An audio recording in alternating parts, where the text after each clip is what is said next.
എല്ലാവർക്കും വിനീത നമസ്കാരം. ശ്രീമദ് ഭാഗവതം ദശമസ്കന്ധം അധ്യായം 1 ശ്ലോകം 50, 51, 52, 53, 54 5 ശ്ലോകങ്ങൾ ഇന്ന് നമുക്ക് നോക്കാം. വസുദേവർക്ക് സാമം ഭേദം കഴിഞ്ഞു, ഇനി ദാനം ചെയ്യാൻ പോവാണ്. അത് ഉറയ്ക്കണു വസുദേവര്. ശുക്ലാംബരധരം വിഷ്ണും ശശിവർണം ചതുർഭുജം പ്രസന്നവദനം ധ്യായേൽ സർവവിഘ്നോപശാന്തയേ. ഗംഗണപതയേ നമഃ. സംസരസ്വത്യേ നമഃ. ഗുരുഭ്യോ നമഃ. ഓം നമോ ഭഗവതേ വാസുദേവായ. ഓം നമോ ഭഗവതേ വാസുദേവായ. ഓം നമോ ഭഗവതേ വാസുദേവായ. വിപര്യോ വാ കിം ന സ്യാൽ ഗതിർധാതുർദുരതയാ ഉപസ്ഥിതോ നിവൃത്ത പുനരാപതേൽ. വസുദേവര് പറയണു, വിചാരിക്കണു വസുദേവര്, എനിക്ക് ഇവളുടെ പുത്രന്മാരെ ജനിക്കുകയും അതേവരെ ഇവൻ മരിക്കാതിരിക്കുകയും ചെയ്യുകയാണെങ്കിൽ ഇവളുടെ 8ാമത്തെ ഗർഭം നിന്നെ ഹനിക്കും എന്ന് ഇപ്പൊ കേട്ട ദൈവവാക്യം എന്തുകൊണ്ട് സത്യമായിട്ട് ഭവിച്ചുകൂടാ? അത് സത്യമാകുന്നതായാൽ ഇവൻ എന്റെ പുത്രനെ കൊല്ലുന്നതിന് പകരം പുത്രൻ ഇവനെ തന്നെ കൊല്ലുമല്ലോ. അങ്ങനെയാണെങ്കിൽ ഇപ്പൊ വിചാരിക്കുന്നതിന് വിപരീത ഫലം വരുന്നതും കാണാം. ഇത്ര ബലവാനായ ഇവനെ എനിക്കിനി ജനിക്കാൻ പോകുന്ന ഒരു ശിശു ഹനിക്കുമോ എന്ന് ശങ്കിക്കേണ്ട ആവശ്യമില്ല. ദൈവഗതിയെ തടുക്കാൻ ആർക്കും കഴിയില്ല. ദൈവഗതിക്ക് അഥവാ ഭുവനേസ്മിൻ നൈവ കവാട നിരോധമൊരേടം. ഏതായാലും അടുത്തു വന്നിരിക്കുന്ന ഈ പ്രാണഭയത്തിൽ നിന്ന് ഇവളെ ഇപ്പൊ രക്ഷപ്പെടണം. ഇനിയും കുറെ കഴിഞ്ഞാലും ഇവൾക്കും ഈ അവസ്ഥ വരാതിരിക്കില്ലല്ലോ. അവൾക്ക് ഇനിയും കുറെ കഴിഞ്ഞാൽ അവളും മരിക്കും.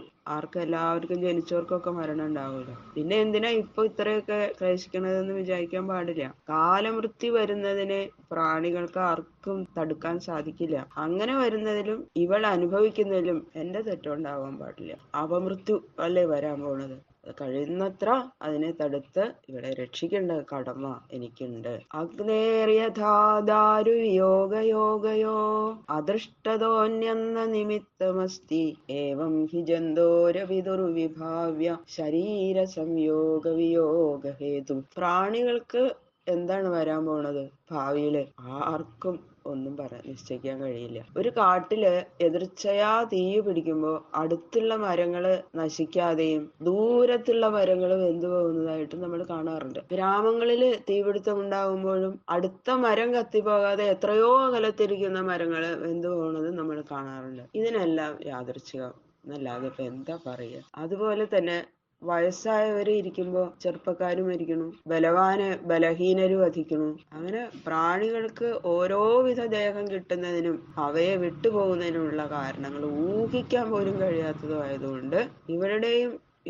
ഇവന്റെയും അദൃഷ്ടം എന്താണ് വരാൻ പോണതെന്ന് ഊഹിക്കാൻ പോലും കഴിയാത്തതായതുകൊണ്ട് തൽക്കാലം നേരിട്ട ഈ ആപത്തിൽ നിന്ന് ഇവളെ രക്ഷിക്കാൻ കഴിയുന്ന വിധം ശ്രമിക്കേണ്ടത് എന്റെ ഭാരമാണ്, കടമയാണ് എന്ന് ഉറപ്പിച്ചു വസുദേവര്. അങ്ങനെ ദാനം എന്ന ഉപായം പ്രയോഗിക്കാൻ നിശ്ചയിച്ചു. സാമം ഭേദം കഴിഞ്ഞു, ദാനം. ഏവം വിമൃശ്യതം പാപം യാവത് ആത്മനിദർശനം പൂജയാമാസ വൈ ശൗരി ബഹുമാന പുരസ്സരം. അങ്ങനെ തന്റെ ബുദ്ധിശക്തി എത്തുന്നിടത്തോളം ആലോചിച്ച ശേഷം സഹോദരീവധ രൂപമായ പാപം കണ്ണിന്റെ മുമ്പില് ചെയ്യാൻ ഒരുങ്ങി നിൽക്കുന്ന ആ കംസനെ വസുദേവൻ ബഹുമാനത്തോടുകൂടി പൂജിച്ചു. പ്രസന്നവദനാം ഭോജോ ദൃശംസം നിരപത്രവം മനസാദൂയമാനേന വികസൻ ഇതം അബ്രവീത്. ഇപ്പൊ പറയുന്നതില് കംസന് വിശ്വാസം ജനിക്കാൻ വേണ്ടിയിട്ട് വസുദേവര് തന്റെ മുഖത്തെ അങ്ങനെ താമരപ്പൂ പോലെ വികസിച്ചു വളരെ മനോഹരമായിട്ട് പുഞ്ചിരിച്ചുകൊണ്ടാണ് കംസനോട് ഈ വാക്കുകൾ പറയണത്. എനിക്ക് യാതൊരു ഭയമില്ല എന്ന് കംസനെ നല്ലോണം മനസ്സിലാക്കണം. ഉണ്ടായിടത്തോളമുള്ള വ്യസനം മുഴുവനും തീർന്നിരിക്കുന്നുവെന്ന് തോന്നിക്കാൻ തക്ക വിധത്തിലുള്ള ഒരു പുഞ്ചിരി ചെയ്തു. എന്നിട്ട് പറയാണ്, ഉള്ളില് നല്ല ഭയമുണ്ട്, പക്ഷെ അതൊക്കെ നല്ലോണം അടക്കി മുഖത്ത് നല്ല പുഞ്ചിരി വരുത്തി. അദ്ദേഹത്തിന് അതിനുള്ള കഴിവുണ്ട്, അടക്കാനുള്ള ശക്തി. ഉള്ളില് എല്ലാ വികാരങ്ങളെയും ഉള്ളിൽ അടക്കാനുള്ള കഴിവ്, നല്ല വിവേകിയാണല്ലോ വസുദേവര്, കാനുള്ള കഴിവുള്ളതുകൊണ്ട് വളരെ ഗാംഭീര്യം വസുദേവനുണ്ടെന്ന് സൂചിപ്പിച്ചിരിക്കുകയാണ്. അതുകൊണ്ട് പ്രതിജ്ഞ ചെയ്യാൻ പോകുന്ന കാര്യത്തെ ആലോചിച്ചിട്ട് വളരെ ദുഃഖിക്കുന്ന മനസ്സിനെ പുറത്തേക്ക് അല്പവും പ്രകാശിപ്പിക്കാതെ സ്ത്രീവധ രൂപമായിരിക്കുന്ന കുത്സിത കർമ്മം ചെയ്താൽ അന്യര് പരിഹസിക്കില്ലോ എന്നുള്ള ലജ്ജയൊന്നും അയാൾക്കില്ല, ഈ കംസന്. അങ്ങനെയുള്ള ദുഷ്ടനായ ആ കംസനോട് താഴെ പറയുന്ന വിധത്തിൽ സംസാരിച്ചു. വസുദേവ ഉവാച നഹ്യസ്യാസ്തേ ഭയം സൗമ്യ യദ്വാഗാഹ ശരീരിണി പുത്രാൻ സമർപ്പയിഷ്യേസ്യ യദസ്തേ ഭയം ഉത്ഥിതം. വസുദേവര് പറഞ്ഞു, ഹേ സാധുശീല, അങ്ങയുടെ പ്രാണരക്ഷയ്ക്ക് വേണ്ടി ഈ വിധം തുടങ്ങിയതിൽ ഒരിക്കലും തെറ്റില്ല. അങ്ങ് പറഞ്ഞതിൽ ശരിയാണ്, അങ്ങയുടെ പ്രാണൻ രക്ഷിക്കാൻ വേണ്ടി അങ്ങ് ചെയ്യണം. എന്നാൽ ആകാശവാണിയിൽ പറഞ്ഞത് ഇവളുടെ പുത്രൻ ഹനിക്കുന്നല്ലേ, ഇവള് ഹനിക്കുമെന്ന് പറഞ്ഞിട്ടില്ലല്ലോ. അതുകൊണ്ട് ഭയത്തിന്റെ സ്ഥാനം ഇവളല്ല, ഇവളുടെ പുത്രന്മാരിൽ നിന്നാണെന്ന് അതാണ് സൂചിപ്പിക്കുന്നത്. അതുകൊണ്ട് ഇവൾക്കുണ്ടാവുന്ന എല്ലാ പുത്രന്മാരെയും അങ്ങയുടെ ഇഷ്ടം പോലെ പ്രവർത്തിക്കാൻ തക്ക വിധത്തില് അങ്ങേക്ക് ഞാൻ സമർപ്പിക്കാം എന്നങ്ങോട്ട് പറഞ്ഞു. ഉള്ളില് വളരെ വ്യസനത്തോട് കൂടിയിട്ടാണ്. എട്ടാമത്തെ പുത്രനെ മാത്രമേ സമർപ്പിക്കാവുന്ന ശപഥം ചെയ്താൽ മതിയായിരുന്നു, എല്ലാവരെയും കൊടുക്കാനുള്ള പ്രതിജ്ഞ ആവശ്യമുണ്ടായിരുന്നില്ല എന്ന് ശങ്കിക്കാൻ അവകാശമുണ്ട്. എന്തുകൊണ്ടെന്നാൽ ഈ പറയുന്ന പ്രതിജ്ഞ കൊണ്ട് കാര്യം അവസാനിക്കണം. ഇതില് കംസന് യാതൊരു ശങ്കയ്ക്കും ഇടവരുത്തരുത്.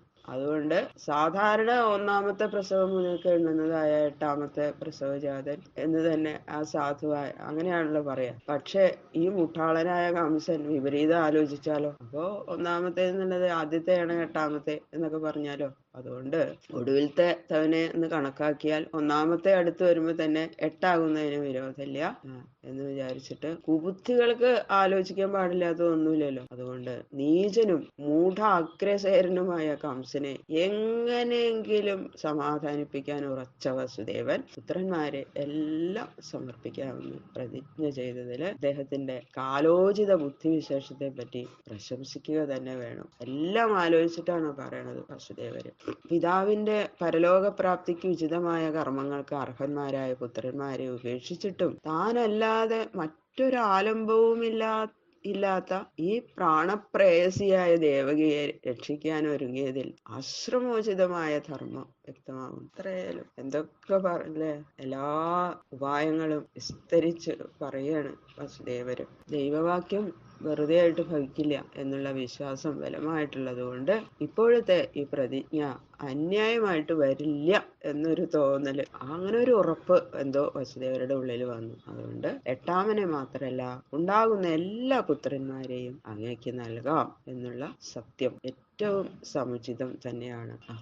ഇതും കൂടി പറഞ്ഞു കേട്ടപ്പോ അത് ശരിയാണല്ലോ, ഇവളല്ലല്ലോ കൊല്ലാന്ന് പറഞ്ഞു, എല്ലാം ഉണ്ടാവുന്ന പുത്രന്മാരെയൊക്കെ സമർപ്പിക്കാന്ന് പറഞ്ഞല്ലോ. വേഗം തലമുടിന്ന് വിട്ടു, വാള് ഊരി ഉറയിലിട്ടു, സഹോദരിയെ കൊല്ലാൻ പുറപ്പെട്ടത് വേണ്ടെന്ന് വെച്ച് മടങ്ങി. ബാക്കിയുള്ള ശ്ലോകങ്ങൾ നാളെ നോക്കാം. സർവത്ര ഗോവിന്ദ നാമ സങ്കീർത്തനം, ഗോവിന്ദ ഗോവിന്ദ.